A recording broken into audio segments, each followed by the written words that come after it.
Julius Caesar's final moments weren't grand speeches. They weren't noble farewells. They were screams, blood, and steel.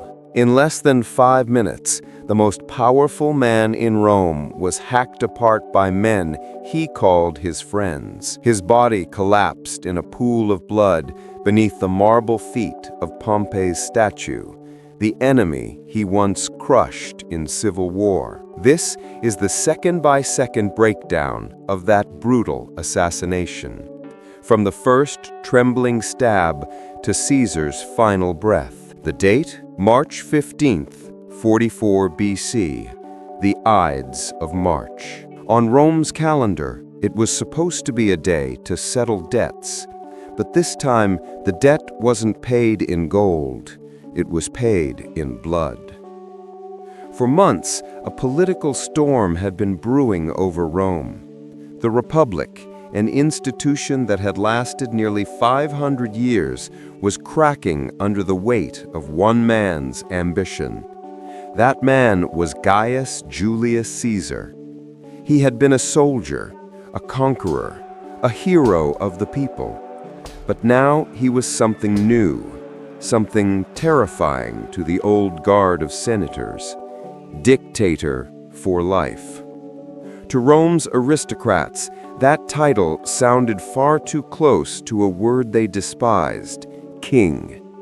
Rome had killed its last king half a millennium earlier. They weren't about to let another one rise.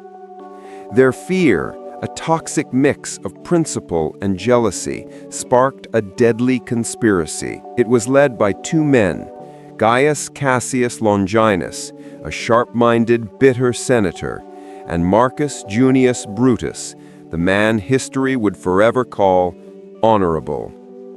Up to 60 senators secretly took the oath to kill Caesar. In their minds, they weren't murderers, they were saviors, liberators of the Republic. Their plan was bold, simple, and chilling. They would strike in the very heart of Roman government during a Senate meeting. This wouldn't be a mugging in a dark alley. It would be an execution broadcast to the gods. And the location? The theater of Pompey. The irony couldn't be sharper. Caesar would die at the feet of the man he'd already defeated in civil war. But when the morning came, the plan was on the edge of collapse. The conspirators were nervous, sweating, pale, their hands clutching hidden daggers under their togas. The historian Plutarch tells us that another senator, not part of the plot, leaned over and whispered to Cassius and Brutus, "May your plans succeed, but whatever you do, hurry. The secret's out."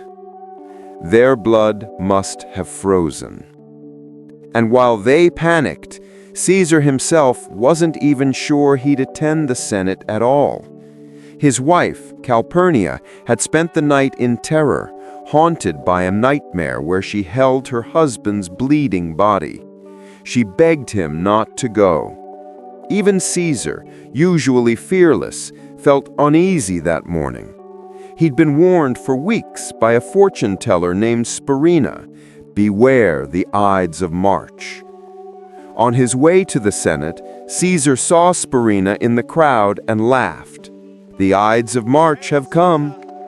To which the seer replied, words that would echo through history, "I, Caesar, but not gone." There was still one last chance to change his fate. A man named Artemidorus tried to hand Caesar a scroll, a list naming every single conspirator. But in the noise and chaos of the street, Caesar barely looked at it.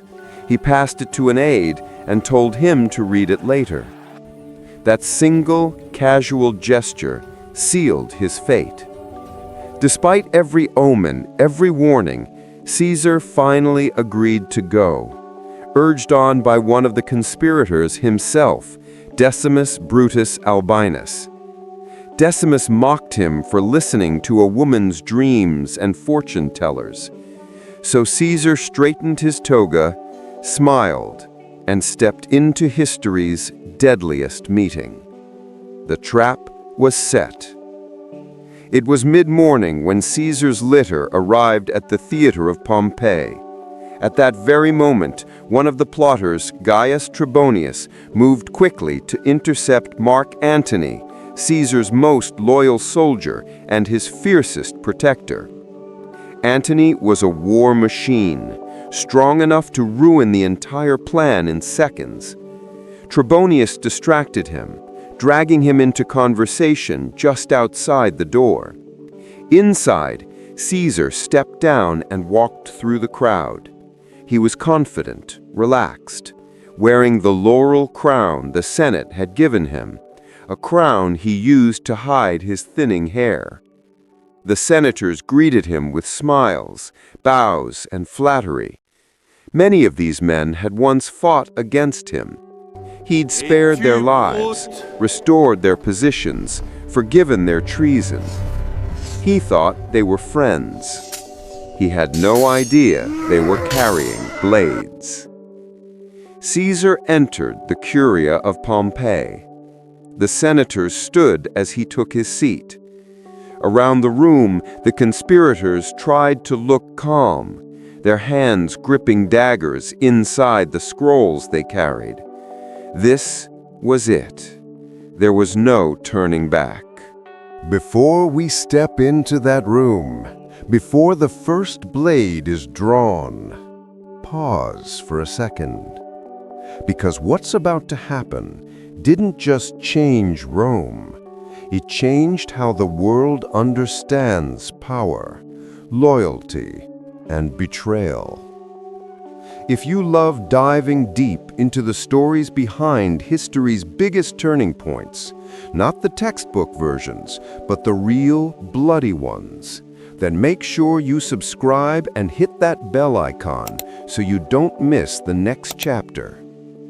Because in the next few minutes, you'll see how 60 men, armed with daggers and fear, took down a god and accidentally built an empire. Now, let's walk into the Curia. The doors close and the knives come out. The room smelled of marble dust and sweat. Dozens of senators stood in half circles, robes whispering, eyes down. Caesar entered like a man used to being the center of gravity. For years, rooms like this had bent around him. Not today. He took his seat. The sound of sandals scraping stone echoed, soft, nervous, human. To him, it was just another Senate meeting.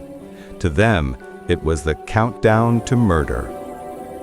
Lucius Tillius Cimber stepped forward, face pale, hands trembling slightly, carrying a rolled petition. He bowed. "For my brother, Caesar," he said. Caesar barely looked at him.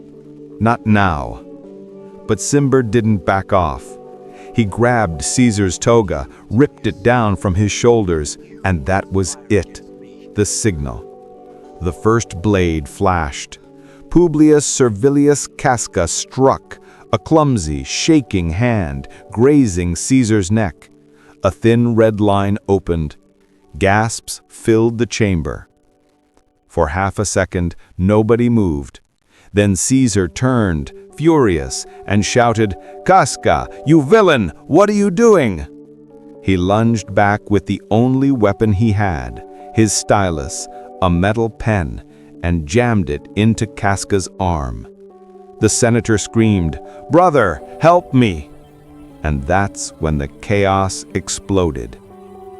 60 men, senators, patricians, Rome's elite, drew daggers from their cloaks like wild dogs finally off the leash.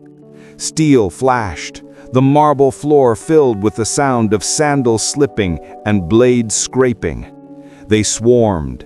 Caesar tried to stand, blood running down his chest, but the circle closed in tight. Daggers rained down from every direction. One sliced his face, another stabbed through his ribs, another into his thigh. They weren't soldiers, they were politicians, and it showed. In their panic, they stabbed each other as often as they stabbed him. The historian Plutarch said the scene looked less like an execution and more like a butchery. No order, no strategy, just frenzy. Somewhere in that chaos, Caesar's eyes met someone familiar, someone who shouldn't have been there with a dagger in his hand. Marcus Junius Brutus. Caesar froze. This was the man he trusted most, the one he'd treated like his own son. Every account agrees on one thing: that moment broke him more than any blade. Shakespeare would later immortalize it as "Et tu, Brute," but the historians disagree. Suetonius said he whispered in Greek, "Kai ou teknon," which means, "You too, child." Others said he said nothing at all, just pulled his toga over his face so no one would see him die. 23 stab wounds. Only one was fatal, the second straight to the chest. At 10:30 a.m. on March 15, 44 BC, Gaius Julius Caesar collapsed at the base of Pompey's statue, a monument to the man he'd defeated. And as his blood pooled at its feet, the Republic, the idea that no man was above the state, died with him. For a moment, the Senate was silent. No one cheered, no one cried. Even the assassins just stood there, breathing hard, coated in the blood of the man they'd sworn to serve. Then, reality hit. The senators who weren't part of the plot screamed and ran for the doors. Outside, the city echoed with panic. People thought barbarians had invaded. Inside, Brutus raised his dagger, tried to speak, but his voice cracked. The liberators had saved Rome, they thought, but the people outside saw only murder. And in that gap, between noble intention and public horror, the fate of the Roman Republic began to unravel. The Curia of Pompeii was silent. Only the flies dared move. Rome's greatest general, the man who'd conquered Gaul, defied the Senate, crossed the Rubicon, lay dead on the floor like any other man. The senators stared at each other, daggers dripping, their hands shaking, their robes ruined with red. They thought the hardest part was over. They thought killing Caesar would save the Republic. They had no idea. Outside, chaos was spreading. Word traveled through the streets faster than fire through dry wheat. "Caesar's dead!" someone shouted. The crowd didn't cheer. They froze. Because for the common people, Julius Caesar wasn't a tyrant. He was their guy. He'd cut their debts, given them land, fought for veterans, and thrown parties that made the Senate furious. The man they killed wasn't a dictator to them. He was a symbol of hope in a city that didn't care about the poor. Mark Antony, Caesar's right-hand man, the soldier who'd been kept outside the Senate by the conspirators, heard the news too late. By the time he got there, the killers were already parading through the streets shouting, "Liberty! Freedom for Rome!" Yeah, freedom. Tell that to the man bleeding out on the marble. Antony didn't attack, not yet. He knew better than to die for nothing. Instead, he did what every smart survivor in Rome does. He waited, and he planned revenge. That night, the liberators, Brutus, Cassius, and the rest, hid out on the Capitoline Hill, thinking they'd be greeted as heroes.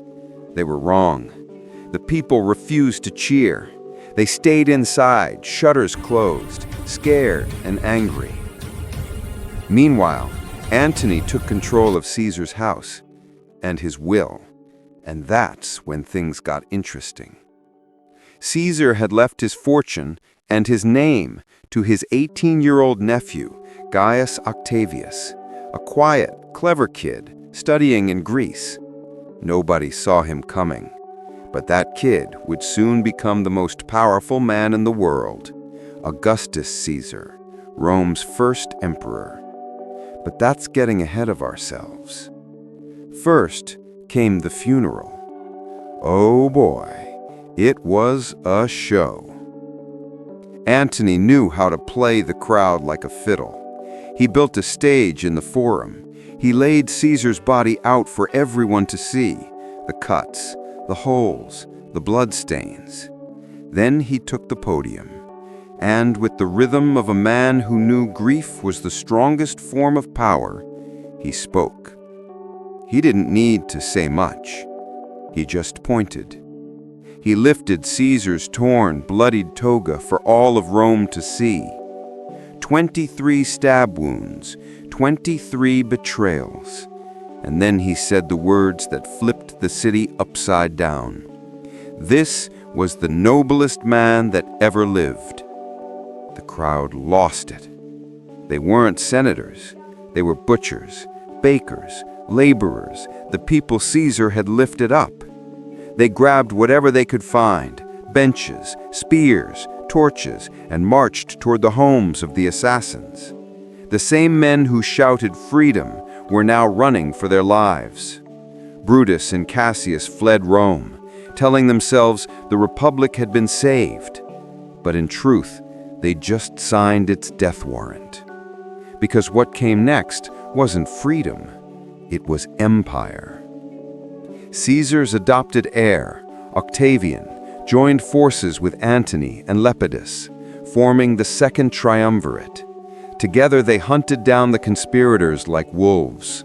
Within 2 years, Brutus and Cassius were dead, suicide on the battlefield after losing to Caesar's loyalists.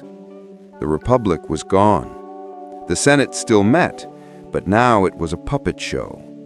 The idea of shared power had been replaced by one man's will, and that man would soon call himself Augustus. The world had changed forever. The Ides of March didn't just end Caesar's life, it ended Rome's democracy. It's ironic, right? They killed a tyrant to save the Republic, and in doing so, created the very thing they feared most. That's the tragedy of Rome, and maybe the tragedy of every empire. It's never one knife that kills it. It's pride, fear, and the illusion that you can control what comes after. And that's why even 2,000 years later, the words still echo. Beware the Ides of March. If this story gave you chills, if it made you realize how power, loyalty, and betrayal repeat through history, hit subscribe. Drop a comment on whether you think Brutus was a patriot or a traitor, and share this with someone who loves real history told raw. Because history doesn't repeat itself, it rhymes. And the Ides of March, it's still rhyming today.